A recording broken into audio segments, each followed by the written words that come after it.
Alléluia, peuple de Dieu. Bienvenue à l'église du ministère de la Restauration. Mon nom, c'est Pasteur Julien. Je vous souhaite la bienvenue. Merci de bien vouloir liker, partager et de vous abonner à la chaîne afin de rien manquer. Aujourd'hui, la sœur, l'enseignante Fanny n'est pas là aujourd'hui. Elle vous souhaite le bonjour, elle vous donne ses salutations. Donc, je vous dis encore une fois que le Seigneur vous bénisse abondamment. Donc, le titre du message aujourd'hui, avant de commencer, je vais prier pour la parole. De la grâce éternelle, mon Dieu, nous venons près de toi, Seigneur, te bénir, te glorifier, Seigneur éternel, mon Dieu. Nous demandons à ton Saint-Esprit maintenant de descendre parmi nous, afin que, Seigneur, que ce soit pas, Seigneur, les hommes qui dirigent, que ce soit pas, Seigneur, l'homme qui parle, mais que ce soit ton Saint-Esprit qui parle à travers l'homme, Seigneur. Merci de grâce et de bonté, éternel, mon Dieu, de te manifester, Seigneur. Que ceux qui sont venus, Seigneur, pour entendre, qui entendent. Ceux qui sont venus pour voir, qui voient. Et ceux qui sont venus pour recevoir, qui reçoivent au nom de Jésus-Christ. Merci, Père éternel, pour tout ce que tu as fait au nom de Jésus. Amen. Alléluia. Donc, le titre de mon message aujourd'hui, ça va être juste ou justifié. Parce qu'il y a beaucoup. Parce que quand j'étais un nouveau, vous savez, à chaque fois que je vais avoir une prédication, je vais témoigner un peu de mon expérience de vie, comment quand que je suis venu à Jésus, quand je suis venu à Christ, les choses qui sont passées. Donc, je vais vous témoigner un peu de mon expérience quand j'ai commencé. Vous savez, ceux qui connaissent mon témoignage, vous savez que quand je suis donné ma vie à Jésus, premièrement des choses, je venais de sortir de prison 2 heures avant. 2 heures avant d'avoir venu à l'église, d'avoir donné ma vie à Jésus, je venais de sortir de prison. J'ai été emprisonné. Donc, juste pour vous donner une petite idée que quel genre de vie que j'avais. J'étais sourd, je bégayais beaucoup. Je savais pas lire, je savais pas écrire, j'avais pas d'instruction, j'avais pas de connaissances. Et j'étais raciste. J'avais une haine profonde en moi. Parce que tout le monde me rejetait. Toutes les gens me détestaient. Et ils me rejetaient parce que j'étais handicapé, parce que j'étais gros, parce que c'était des choses. Mais quand j'ai commencé à me battre, les gens ont commencé à m'apprécier pour ça. Parce que c'est la seule chose où j'étais doué, c'était de faire mal aux gens. C'était de me battre. Et on commençait même à me payer pour me battre. Et on me demandait, va battre ce gars-là, lui il me donne de l'argent, va faire ci, va faire ça, va faire. Et on a commencé à faire ça. Donc si tu connais un peu mon témoignage, tu comprends que ça, une vie comme ça ne peut pas changer en une journée. Et quand je suis venu à Christ, j'ai rentré dans une, on pourrait dire, j'ai rencontré des gens que, moi je les appelle les Saint-Esprits. Je les appelle les petits Saint-Esprits. Parce qu'ils se prennent pour des Saint-Esprits. Qu'est-ce que ça veut dire, ça? Ça veut dire que c'est des gens qui vont te donner un message. Par exemple, bon, tu as un certain péché, mais un coup qu'ils découvrent que tu fais ce péché-là, ils vont s'acharner sur toi et te lâcheront plus. Ils vont encercler ça seulement sur ce message-là. Ils te lâcheront plus. Ils vont te persécuter avec ça tout le temps. Ils vont jusqu'à temps que tu t'épuises et jusqu'au même au point, tu peux même jusqu'à perdre la foi. Tu sais, moi, je suis un prédicateur sévère aussi. Quand une personne commet des péchés, je vais le corriger. Tu as reçu le message, tu as compris? Oui, ça va arrêter là. Je ne vais pas m'acharner sur la personne. Parce que je ne suis pas le Saint-Esprit. C'est pas moi qui va transformer la personne. C'est pas moi qui va changer la personne. C'est le Saint-Esprit qui transforme et qui change les gens. Et moi, c'est quand je vois les comportements comme ça avec des pasteurs, des hommes de Dieu, des femmes de Dieu, ça me fâche parce que tu vas décourager la personne qui vient de connaître sa vie à Jésus, qui vient de venir à Christ et commence, et toi tu lui rentres dedans directement. Tu vas le détruire. Oui, c'est l'évangile. Oui, c'est la parole de Dieu. Oui, c'est vrai. Donne-lui le message. Et prie pour lui pour que Dieu transforme son cœur, pour que Dieu le change. C'est ça le message de Christ. C'est la gloire appartient à Dieu seul. Pas à toi, pas à moi, mais à Dieu seul. Donc, c'est pour ça qu'aujourd'hui, moi, vraiment, le message va vraiment être porté vraiment sur ça. Juste ou justifié. Est-ce que tu es un juste ou tu es justifié? Moi, quand je lis la parole de Dieu dit que je suis justifié. Il ne dit pas que je suis juste. Parce que la parole de Dieu dit, Jésus a dit, je suis venu. Il dit bien clairement, je ne suis pas venu pour les justes, mais je suis venu pour les pécheurs. Et quand on dit que nous venons à Jésus, parce que Jésus est notre salut, et le mot salut veut dire sauver dans tout. Ça veut dire que même peu importe ce que les gens t'ont délaissé, abandonné, méprisé, ce que tu vis dans la culpabilité parce que tu as fait des erreurs, tu as fait des bêtises ou tu as fait quoi que ce soit, mais le message de Christ est, même si tu choses, Dieu nous dit, je ne veux pas que tu changes pour venir à moi. Dieu te dit, viens, je vais te changer. C'est moi qui va changer la chose. C'est moi qui va te faire de toi une nouvelle créature, une nouvelle être, une transformation. C'est moi qui va te transformer. C'est moi qui va te changer. Ce n'est pas la responsabilité d'un homme. Ce n'est pas la responsabilité d'un être humain. Ce n'est pas la responsabilité d'un pasteur. Ce n'est pas la responsabilité d'un évêque. Ce n'est pas la responsabilité d'un évangéliste, d'un apôtre ou d'un prophète. C'est la responsabilité du Saint-Esprit de convaincre ce que tu fais est mal. Et c'est Dieu qui transforme et qui change les cœurs. Alléluia. Donc, arrêtez, mes frères et sœurs, de vous prendre pour des Saint-Esprits. Arrêtez de vous prendre pour des justes, parce que ce que vous faites, c'est comme l'histoire de la parabole, qu'on voit un pharisien dans le tombe de Dieu. Il dit, ah, merci Seigneur, que je ne sois pas comme ce pécheur-là, cette pourriture qui est par terre, que je ne sois pas comme lui, et le pécheur, lui. Seigneur, pardonne-moi le pécheur que je suis. Voilà le cœur de la repentance. Voilà le cœur qui change toutes choses. Vous savez, le mot repentance, en hébreu, ça veut dire souffrance. Ça veut dire douleur. Donc, ça veut dire quand tu viens à la repentance, il y a quelque chose qui se passe dans ton cœur qui t'amène à changer. Ce que tu fais, parce que généralement, les gens qui amènent à la repentance, c'est des gens qui sont dans la souffrance. C'est des gens qui ont la douleur, c'est des gens qui ont mal, qui sont méprisés, rejetés de tout le monde. Et Jésus leur tend la main. Tu n'es pas juste, mon frère. Tu es justifié. Comporte-toi dignement dans la repentance. Aie un cœur humble pour te dire que tu es toi aussi un pécheur. Que toi aussi tu viens du haut, tu viens des bas bas-fonds. Que toi aussi que Jésus a fait de toi ce que tu es aujourd'hui. Tu n'as aucune gloire, aucun mérite. C'est Jésus qui a fait tout ça pour toi, en toi, et ça sera toujours pour lui, avec lui, et pour lui, pour les siècles et des siècles à venir, et pour toujours. C'est pour lui, pour toujours. C'est lui, il est le premier, il est l'alpha, l'oméga, le premier et le dernier.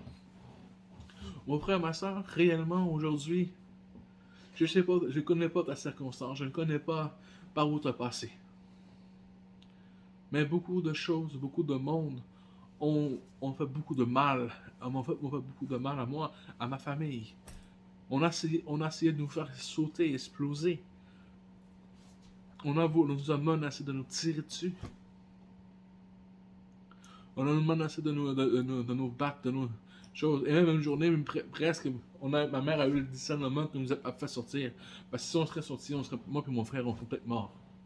On serait fait tuer par une gangue qui nous attendait, qui s'est caché dans les fossés, dans les boisés, qui sont un peu partout avec des bâtons, des chaînes, des battes de baseball. Et si on arrêtait là, je ne serais pas là aujourd'hui en train de te prêcher. Je serais mort. Mais Dieu m'a préservé. Je veux te dire, mon frère, ma soeur, même si les gens t'ont malmené par rapport à justement ce que je viens de te dire, expliquer. Alors que tu es un pécheur, que tu es un ci, tu es une pécheresse, je vais te dire une chose. Ceux qui t'ont abandonné, ce n'est pas Dieu qui t'a abandonné. Dieu a toujours été avec toi du début à la fin. Dieu est toujours avec toi. Il t'a jamais abandonné. C'est pas lui qui t'a abandonné. C'est les hommes qui t'ont abandonné. C'est pas Dieu qui t'a trahi. C'est les hommes qui t'ont trahi. Ce sont les pasteurs, les choses. Parce que moi, sérieusement, ceux qui m'ont fait plus de mal, ce n'est pas les gens qui sont dans la rue. Ce sont des chrétiens, ce sont des pasteurs qui m'ont fait plus de mal. Tu vas dire, oh, puis comment est-ce que tu fais encore, pasteur Julien, pour encore croire en Jésus, croire en Dieu? Parce que j'ai compris que ce n'est pas Dieu qui fait le mal, c'est les hommes qui font le mal. Par l'orgueil, l'être humain va toujours te décevoir. Même Dieu lui-même, il s'est repenti d'avoir créé l'homme. Parce que nous avons toujours une tendance à faire le mal, à aller vers le mal, tout le temps. Et c'est les hommes qui sont faits comme ça. L'homme de foi, j'ai failli abandonner la foi. Mais l'homme de foi que Dieu m'a rappelé, qu'il m'aime, qu'il est toujours présent, qu'il est toujours là. Quand je lis la Bible, comment ça se fait que les gens ne se comportent pas comme la parole de Dieu? Parce que c'est les hommes, c'est la croyance des hommes qui ont amené. Donc réellement, Jésus, Dieu t'a toujours aimé. Dieu ne t'a jamais abandonné. Celui qui ont dit ça, c'est des hommes. Et aujourd'hui, je te dis encore une fois aujourd'hui, Dieu te tend la main. Dieu t'aime, mon frère, ma soeur. Dieu veut que tu reviennes à lui, tel que tu es. Ne laisse pas l'ennemi te gagner. Laisse pas Satan, le diable, te battre. Parce que tu sais, le diable connaît aussi la parole de Dieu. Il va utiliser la parole de Dieu pour te convaincre que tu es un minable, que tu ne vaux rien. Mais pour Dieu, tu es une nouvelle création. Tu es sa création. Tu es sa merveille. Et Dieu dit, je t'ai jamais abandonné. Dieu te dit, je t'aime d'un amour éternel. Dieu dit qu'il a donné son Fils unique pour toi. Jésus te dit, pour toi, je me suis privé de la présence de mon Père dans les cieux. Pour toi, j'ai tout subi pour toi à la croix. Tu sais que ta souffrance, Dieu te dit, ne vous tenez pas, mes frères et sœurs, c'est le monde vous est à cause de mon nom. La parole de Dieu le dit qu'il y a une promesse que nous allons vivre dans la désordre. Nous allons vivre dans la souffrance parce qu'à cause de Christ, parce que les gens vont nous rejeter à cause du Christ. Les gens vont nous traiter de fous, de malades mentaux. Mais ceux qui vont persévérer jusqu'à la fin auront leur récompense. Nous aurons une récompense. La couronne de justice nous sommes réservés. Mon frère, ma soeur, le salut est en Jésus-Christ, n'est pas dans les pasteurs, n'est pas dans les hommes. Tu n'es pas juste, tu es justifié. Je ne suis pas juste, je suis justifié par la grâce qui est en Jésus-Christ. Par Jésus-Christ, je suis justifié parce que Jésus a payé la croix, a payé la croix pour moi. Il est mon salut, il est ma justice, il est ma justice, il est ma délivrance, il est ma repentance. Il est tout pour moi, il est toute ma vie. Et c'est la même chose pour toi. Il est ta repentance, il est ta justice, il est le Dieu de ton salut. C'est lui le roi des rois, le Seigneur des seigneurs. Donne ta vie à Jésus. Oublie la souffrance. Cherche des vrais pasteurs. Cherche des vrais gens qui ont le cœur de Dieu à la repentance. Cherche à servir et non se faire servir. C'est ce qui est très important. Cherche vraiment un pasteur. Cherche vraiment un vrai pasteur, un vrai berger qui va porter à vouloir servir plutôt qu'à se faire servir. Un vrai pasteur, c'est celui qui va faire le plus dans l'église. Un vrai pasteur, c'est celui qui va faire le plus, celui qui va faire le ménage, celui qui va passer le balai. Même s'il y a déjà une personne pour ça, il va le faire. Il ne va pas se concentrer, il va le faire quand même. Il va aller voir du porte-à-porte, il va aller voir les frères qui sont malades, les frères et soeurs qui sont malades. C'est lui qui va faire le plus, il va prier pour toi, il va répondre au téléphone. C'est ça qu'un vrai pasteur fait. Un vrai pasteur va courir vers ses brebis. Si une personne manque à l'appel, qu'est-ce qui se passe? Il est malade. Tout de suite après l'assemblée, le pasteur va aller voir la personne chez elle, savoir qu'est-ce qui se passe, comment tu vas, qu'est-ce qu'il y a, quelle maladie tu as. On va prier pour toi pour que tu sois guéri. C'est ça un vrai pasteur qui a le cœur de Dieu. C'est ça. Parce qu'au moment que tu viens à Christ, tu ne t'appartiens plus. C'est Christ qui vit en toi et tu appartiens à Christ. Et tu dois sacrifier ta vie pour les autres. Dieu ne prend pas péché. Je ne suis pas en train de dire que tu dois te sacrifier. C'est pas ce que je suis en train de te dire. Mais c'est réellement que tu as l'amour de Christ en toi. Tu comprends que tu peux... Est-ce que tu peux faire ma attention? Que c'est l'amour de Christ qui est en toi qui est vraiment important. Donc, ce n'est plus toi qui vis, mais c'est Christ qui vit en toi. Tu dois rechercher ces choses-là. Là, je parle beaucoup, je témoigne beaucoup, parce que l'esprit me touche ce matin. Parce que je suis fâché, je suis en colère. C'est une colère sainte que j'ai. C'est pas une colère de violence, une colère chose. Mais en fait, c'est de la compassion et de la tristesse de voir que des pasteurs, que des gens font du mal à des chrétiens, des gens qui veulent donner sa vie pour Dieu, qui cherchent l'amour de Dieu, et que les gens font du mal comme ça. Et ça nous répue quand tu fais affaire à des faux pasteurs, à des faux prophètes, des faux chrétiens qui se disent chrétiens, mais en réalité, la Bible dit même en réalité, ce qu'ils font en secret est honteux de savoir ce qu'ils font en secret. Dieu vous aime, mes frères et sœurs. Dieu ne vous a jamais abandonné. Dieu ne vous a jamais quitté. Il est toujours avec toi. Il est toujours là aujourd'hui. Il te dit, je t'aime, je te tends la main. Reste pas dans ta souffrance. Reste pas dans l'appartement sur toi-même. Ne reste pas dans la culpabilité de dire que tu es un miracle, que tu es un signe, que tu restes pas dans le regret. Regretter tes faits et gestes, c'est bien, mais de vivre toujours dans le regret, ce n'est pas de Dieu. Repends-toi et Dieu va te libérer. Donne ton fardeau à Jésus. Mon frère, ma soeur, tu es une œuvre de Dieu. Dieu, il dit que c'est toi qui es venu appeler. Il n'est pas venu appeler celui qui se porte bien. Il n'est pas venu apporter le juste. C'est toi que Dieu appelle ce matin. C'est toi que Dieu veut. C'est toi qui veux. Peu importe ce que tu fais dans ta vie, que tu sois une prostituée, Dieu dit que c'est toi qui veux. Dieu t'a choisi toi. Parce que toi, malgré que tu fais beaucoup d'offrandes, malgré que tu fais beaucoup de choses, mais quand tu vas venir à Dieu, tu vas aimer Dieu plus que n'importe qui. Parce que ton cœur va être sincère. Parce que tu vas reconnaître l'amour de Jésus. Moi, j'étais une personne violente, agressive. On m'a donné même des médicaments pour m'enlever l'agressivité. Je blague pas, on m'a donné des médicaments spéciaux pour que je sois plus agressif. Un tellement que j'étais agressif. Je frappais quelqu'un, je frappais une personne. Des fois, je fais juste donner comment je pourrais expliquer, donner mon chest comme ça à la personne. Elle s'est projetée. J'avais une force en moi terrible. Je faisais tout le temps tout pour provoquer, pour pouvoir me battre. Parce que c'est la chose que j'aimais le plus faire. C'est la chose que j'aimais faire. Quand j'ai reçu l'appel pour devenir pasteur, le Saint-Esprit m'a touché, j'ai commencé à pleurer. Seigneur, je ne sais rien faire d'autre que me battre. Comment est-ce que moi je vais faire pour donner un...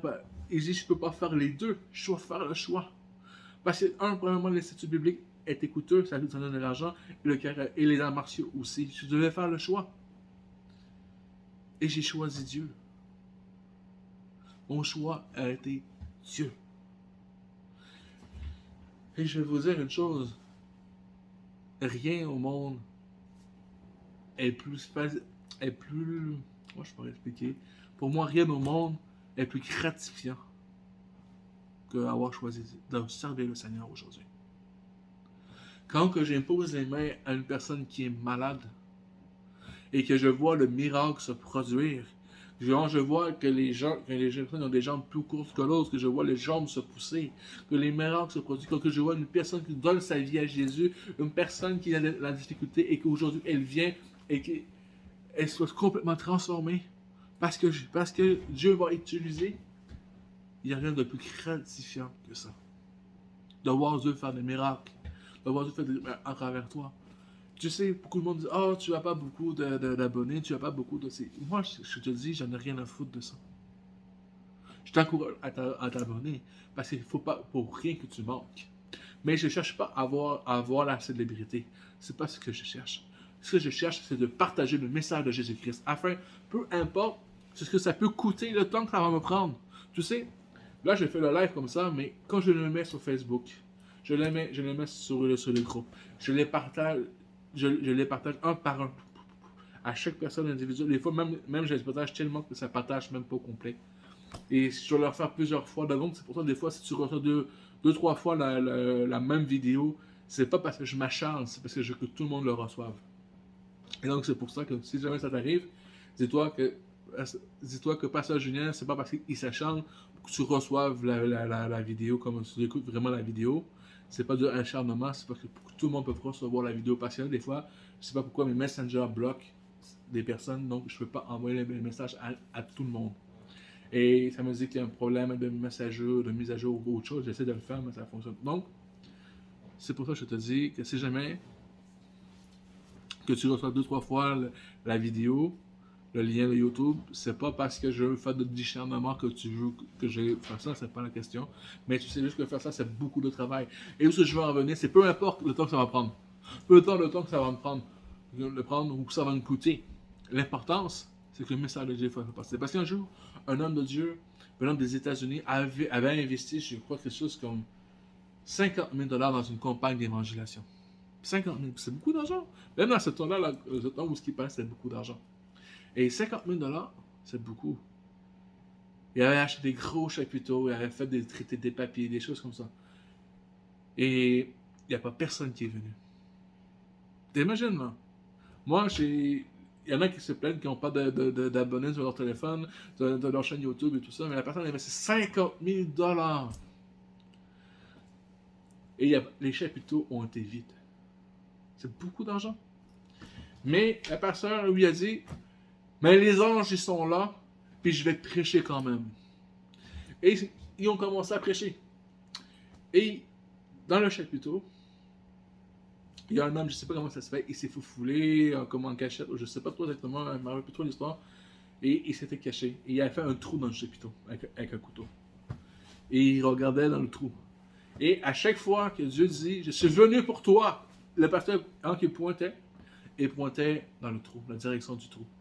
Et l'homme recevait le message. Et je suis venu pour toi, je suis venu pour toi, je suis venu pour toi. Et il dit, maintenant, ceux qui veulent accepter Jésus-Christ, il n'y a pas personne, il n'y a pas personne. Là. Et c'est ceux qui veulent accepter Jésus-Christ dans leur cœur comme Seigneur et Sauveur, venez maintenant. Et ceux qui regardent, moi je veux accepter Jésus, moi je veux accepter. Il a couru, il a fait le tour, et il a donné sa vie à Jésus. Et l'homme a dit, peu importe ce que ça peut coûter, si ça peut sauver une âme à Jésus-Christ, amener une âme à Jésus. Et c'est le plus grand des miracles qui peut arriver.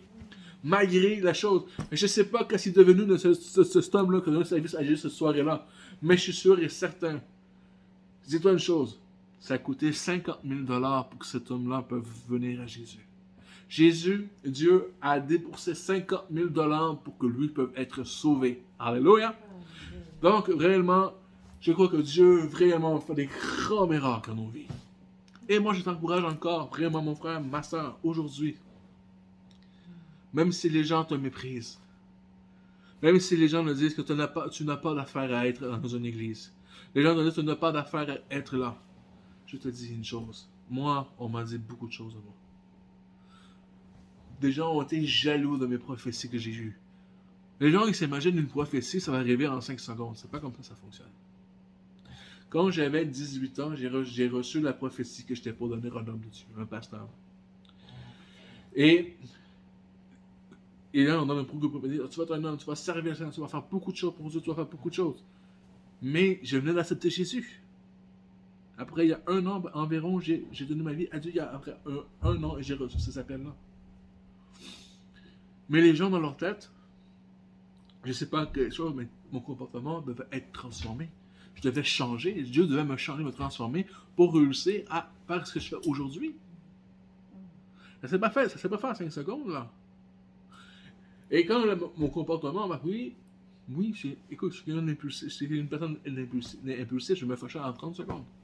Moi, je te dis, tu fais juste me contredire, puis je te battais. Imagine le niveau que j'étais, là. C'est pas seulement je fais juste me dire, moi, je te frappais. Tu disais, non, c'est pas ça, je te battais. Je te frappais parce que tu n'étais pas d'accord avec moi, je te frappais, je te battais. Donc, mais quand que Dieu a touché ma bouche, quand j'ai commencé à bien parler, quand j'ai commencé à entendre, quand j'ai commencé à lire, quand j'ai commencé à écrire, le Dieu a commencé à changer même mon agressivité en paix, parce que j'ai commencé à voir la grandeur de Dieu dans ma vie, parce que j'ai même si Dieu disait, même si les gens ont été méchants avec moi, si ça charlait comme ça avec moi, tu sais, qu'est-ce qui m'a fait le plus triste dans l'histoire là, c'est qu'une dame est venue me voir. C'était une soeur que j'aimais beaucoup. C'était elle qui était tout le temps avec moi, tout le temps. Et qu'est-ce qui m'est arrivé un jour, c'est je doute de la prophétie que tu as eue. Que tu vas devenir un homme de Dieu, un serviteur de Dieu. Je doute de cette prophétie-là. Je doute de toutes les prophéties que tu as eues, j'en doute. Et cette journée-là, Dieu m'a dit de partir de là. Et je vivais là-dedans. C'était une église et je vivais dans l'église. 24 heures sur 24 dans l'église. Qui fait ça aujourd'hui? 24 heures sur 24. 24 heures sur 24, être dans la maison de Dieu. Qui fait ça aujourd'hui? Qui a fait ça? Moi, j'ai abandonné ma famille. J'ai abandonné ma terre, ma maison pour servir Dieu. Puis malgré tout ça, on va dire que j'étais un pêche, j'étais un mineur, si je n'étais pas du terre. On m'a même voulu me frapper une fois. Parce qu'il disait, Jésus frappait. Imaginez-vous qu'il voulait servir d'un passage biblique pour pouvoir me frapper. Et Dieu. Et quand que Dieu m'a dit de partir de là, je suis parti. Je suis allé voir un pasteur que j'aimais beaucoup dans cette époque-là. C'est un des pasteurs qui m'a dit que j'avais un appel, de ne pas croire au message du diable, de ne pas croire à ce que je dis que je suis juste là pour me battre, que je suis un handicapé, que je suis aussi, je suis ça, mais c'est celui qui a vraiment cru en moi. Le premier qui m'a encouragé vraiment à faire le ministère de Dieu. c'est le premier don, c'est lui que je suis allé voir. Et je lui ai expliqué ce qui s'est passé. Et j'ai dit que on m'a dit ça par rapport aux prophéties. Et ça l'a choqué. Et il a dit, comment est-ce que quelqu'un... C'est lui qui m'a appris ce mot-là, justement. Comment est-ce qu'on peut s'amuser à être des petits Saint-Esprits? C'est lui le premier personne, c'est lui qui m'a appris ce mot-là. Jouer au petit Saint-Esprit. Et là, il m'a dit, Julien, écoute-moi bien ce que je vais te dire. Il dit, quand une prophétie est donnée, une prophétie est lancée, il dit, il y a seulement 2 personnes, 2 êtres dans le monde entier qui peuvent déchiffrer, de douter d'une prophétie. La première personne, c'est Dieu. La deuxième personne, c'est celle qui la reçoit. Donc, si vraiment que Dieu veut que tu sois un homme de Dieu, un pasteur, tu vas l'être. Peu importe ce qui va se passer, tu vas être un homme de Dieu, tu vas être un pasteur. Si tu acceptes cette prophétie-là, tu vas le devenir. Si c'est de Dieu, ça va s'accomplir dans ta vie. Je dis, pasteur, c'est ça que je veux depuis que je suis petit. Je dis, depuis que je suis tout petit, Seigneur, malgré, pasteur, même si j'étais dans les gangs de rue, même si, quand c'est ça que j'ai tout le temps voulu être prête. Mais un jour, on m'a dit que je peux pas être prête parce que j'avais connu les femmes. Donc, c'était fini pour moi, je ne peux pas devenir prêtre. Mais quand je suis venu à Jésus, on m'a dit, tu peux devenir pasteur, par contre, parce que les pasteurs peuvent se marier et avoir des enfants. Et j'ai dit, vous voyez, même quand j'étais petit, on m'a demandé, qu'est-ce que tu veux faire plus grand, quand tu vas être plus grand? C'est vrai ce que je répondais. J'ai dit, je voulais être éleveur de moutons. Je voulais être éleveur de brebis. Et j'étais petit. Parce que j'avais vu des moutons à la télé, j'avais vu un tracteur, tout ça. Et j'ai dit, moi, plus tard, je vais être éleveur de moutons. Je vais être éleveur de brebis. Je vous dis vraiment, mes frères et sœurs, dans le Seigneur Jésus-Christ, vous découragez pas. Restez fort parce que Jésus, c'est vous qui appelle. C'est sûr qui se passe trop juste. Vous pouvez vous donner le message justifié. C'est sûr qu'il faut qu'il y ait une transformation. C'est sûr qu'il va vous transformer. Vous savez combien de temps que ça a pris avant que réellement que j'ai vraiment l'appel que j'ai aujourd'hui?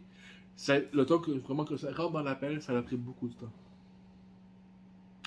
J'ai eu cette vision, j'ai eu cet appel-là réellement. Même quand j'étais là, même Dieu m'a montré des choses, des visions. Je suis tombé par terre, boum! Il m'a montré que des gens vont me suivre, qu'il va y avoir beaucoup de personnes, mais la majorité des personnes, c'était toutes des personnes noires. À la vision, c'est ce que je voyais, des personnes noires, des Africains ou autres. Je sais que Dieu m'appelle un jour pour aller en Afrique. Ça, c'est sûr et certain qu'il m'appelle là-bas. Et tout ça, aujourd'hui, c'est en train de se produire. Parce qu'aujourd'hui, les gens me voient prêcher, ils m'envoient des demandes de partenariat avec eux. Ils disent, pasteur, je veux qu'on devienne partenaires ensemble. Pasteur, je veux ouvrir une église de la restauration en Afrique. On m'a fait la demande. Ils disent, pasteur, viens ouvrir une église de restauration en Afrique chez nous. Donc, je crois que vraiment l'œuvre de Dieu est merveilleuse et grande. Mais les choses sont les choses. C'est Dieu qui va faire les choses. Et moi, mes frères et sœurs, je vous accompagne, je vous encourage à rester humble. À chercher à être le cœur de Jésus-Christ. C'est ça qui est le plus important. Malgré les persécutions, malgré les combats que tu vas avoir, parce que tu vas en avoir des combats, tu vas en avoir des persécutions. C'est pas parce que tu es à l'église que ça veut dire que Satan n'utilisera pas les gens de l'église. Je suis désolé, même Pierre pourtant était un homme intègre avec Dieu. Et Jésus a dit, hors de moi, Satan, quand tes pensées ne sont pas celles des hommes, mais celles du diable. Ne pas celles du Dieu, mais celles du diable. Pierre, c'est Pierre sur qui je vais fonder, sur cette pierre que je vais fonder mon église. Satan va voler tes pensées. Ne décourage pas sur ce point-là. Donc, j'ai beaucoup parlé, j'ai beaucoup témoigné. Maintenant, on va aller voir la parole de Dieu. Qu'est-ce que la parole de Dieu dit? J'ai beaucoup prié sur le message aujourd'hui, qu'on fait pour avoir aujourd'hui. Parce que je l'ai eu seulement, Dieu m'a donné le message seulement hier. J'ai dit, qu'est-ce que c'est? Et quand j'ai comme. Moi, je suis bizarre un peu. Je parle tout seul. Moi, je suis une personne qui parle tout seul. Oui, savez-vous pourquoi je parle tout seul? Parce que j'ai pas besoin de consulter de la vie d'un expert, par exemple, je me consulte. Non, c'est une blague, c'est pas vrai. Mais je parle tout seul. Et d'un coup, j'ai commencé à prêcher ce message. Je suis en train de vous prêcher aujourd'hui. J'ai passé devant le miroir dans ma salle de bain, et d'un coup, j'ai commencé à prêcher ce que je suis en train de te prêcher maintenant. D'un coup. J'ai dit, mais non, qu'est-ce que je fais là? Je suis en train de prêcher. Je suis en train de prêcher. Et voilà le message que tu veux que je t'amène. Donc, n'oublie pas, le message est vraiment juste ou justifié. Et moi, je te dis, mon frère, tu es justifié. Sois pas comme les hypocrites. Sois humble. N'oublie pas de où que tu viens. N'oublie pas où ce que Dieu t'a tiré pour être à ta place aujourd'hui. Donc, vraiment, le point important, on va aller voir vraiment les passages. Parce que beaucoup de gens vont te dire que tu es un minable, que tu es un pécheur, que tu es un moins que rien, que tu vaux rien, que ta place n'est pas parmi eux. Mais moi, je vais te dire une chose. On va voir les passages aujourd'hui, c'est ce que Dieu va dire. Amen. Et un des versets qui m'a beaucoup touché durant ma recherche, durant chose, et c'est Psaume 113, versets 5 à 9. On va aller le voir. C'est le verset qui m'a plus touché. Après ça, on va aller voir on va aller voir dans Luc après.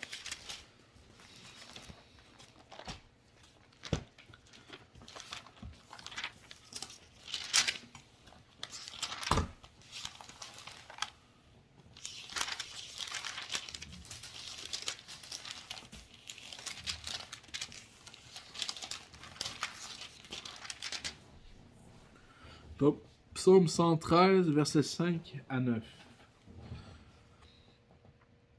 Qui est assemblé à l'Éternel notre Dieu. Il a sa demeure en haut. Il abaisse le regard sur les cieux et sur la terre. De la poussière, il retire le pauvre du fumier et relève l'indigent pour le faire asseoir avec les grands, avec les grands de son peuple. Il donne une maison à celle qui est stérile. Il fait une mère joyeuse au milieu de ses enfants. Louez l'Éternel. Amen. Donc, qu'est-ce qu'on vient de voir ici? On vient de voir la grandeur de Dieu encore une fois. Il dit, il va sortir de la poussière, retirer du fumier, c'est-à-dire qu'il retire du caca, qu'il retire des excréments d'une personne, et va le faire asseoir avec les grands de son peuple.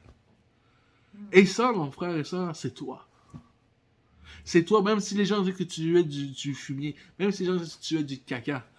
Dieu dit que je vais te prendre et je vais faire de toi, je vais te faire asseoir avec les grands de mon peuple. Le Seigneur dit que c'est toi que j'ai choisi, c'est toi que je vais prendre. Parce que celui qui se porte bien, ceux qui sont justes, ne comprennent pas mon cœur, ne comprennent pas mon être, ne comprennent pas qui je suis. Mais toi qui es dans la souffrance, toi qui es dans la misère, Dieu te connaît. Même si les gens disent que tu es vaurien, ils disent que tu es du caca, mais Dieu dit que tout pour toi, il va te faire asseoir avec les grands. Alléluia! Et c'est ce que, réellement, je trouve qu'il est merveilleux avec Dieu. Dieu t'aime, mon frère, ma soeur. On va continuer, il y a d'autres passages. On va aller voir ici dans Luc. J'avais Matthieu 9, mais 9 à partir de le verset 9, mais on va pas aller le voir parce que j'ai tiré le passage et je préfère le passage qui est dans Luc.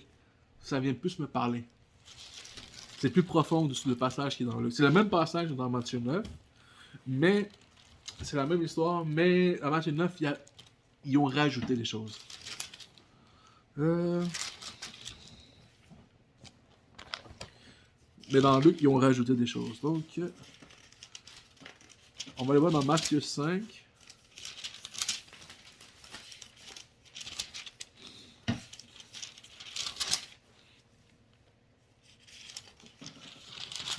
À partir du verset 27 à 32.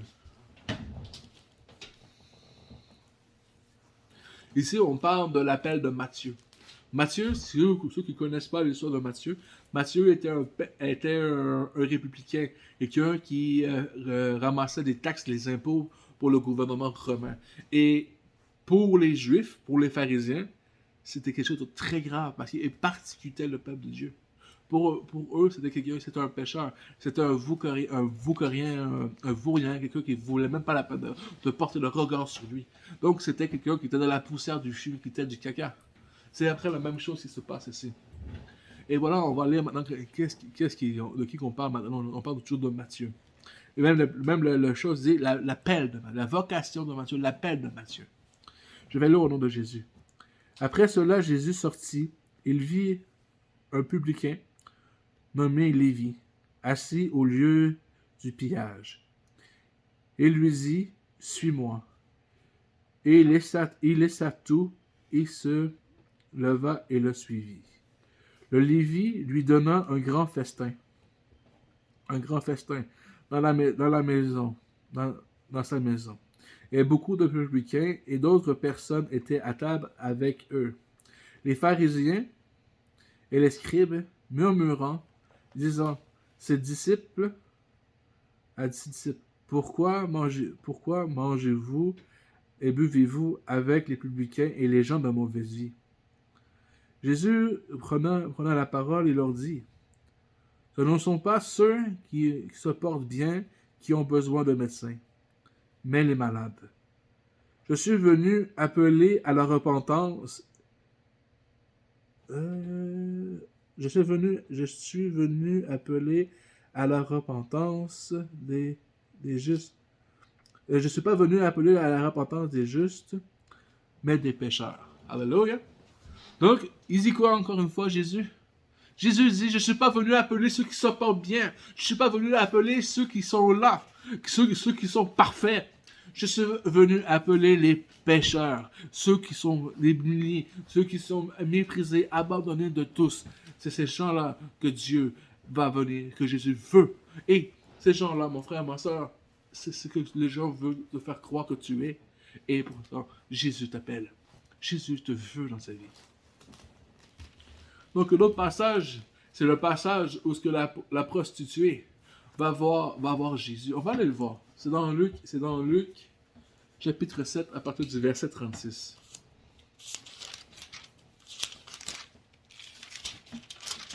On va aller le voir parce que ça aussi, c'est quelque chose qui est vraiment pertinent à écouter. Et donc, Luc 7, à partir du verset 36.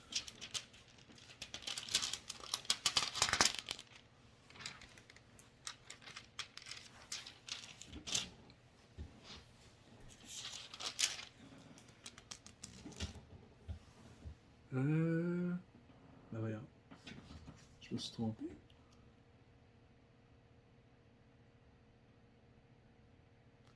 Ah non, ok. Non. Je lis au nom de Jésus. Ça dit, un pharisien pria Jésus de manger avec lui.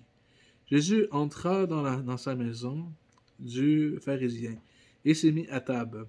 Et voici une femme prêchesse qui se trouvait dans la ville, ayant su qui était à table dans la maison du pharisien, apporta un vase d'albâtre plein de parfums, et se tenant derrière aux pieds de Jésus.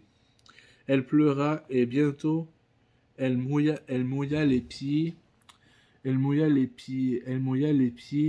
de ses larmes, puis les essuya avec ses cheveux, les baisa et les roigna de parfum.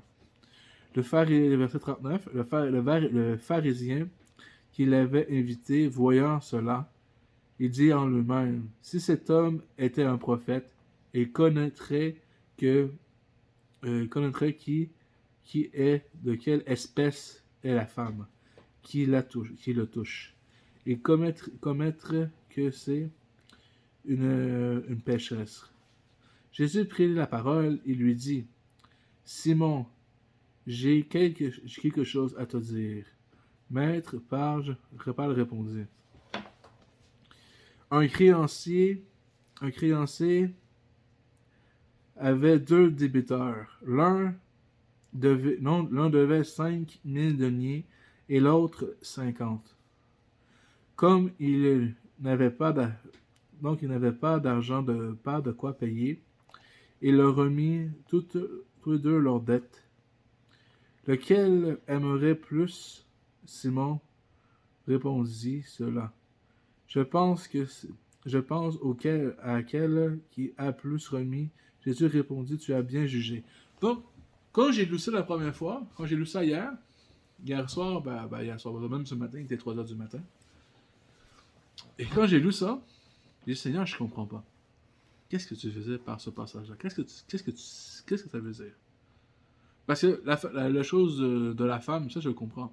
Quand on va lire plus loin, même Jésus va dire, tu m'as invité dans ta maison, mais tu ne m'as pas donné de quoi pour me laver les pieds. Il dit, tu ne m'as pas oint d'huile ma tête. Mais elle m'a lavé les pieds de ses larmes, essuyé mes pieds avec ses cheveux. Elle a oint mes pieds avec un parfum. Et il dit, toi, tu ne m'as pas fait rien de tout cela.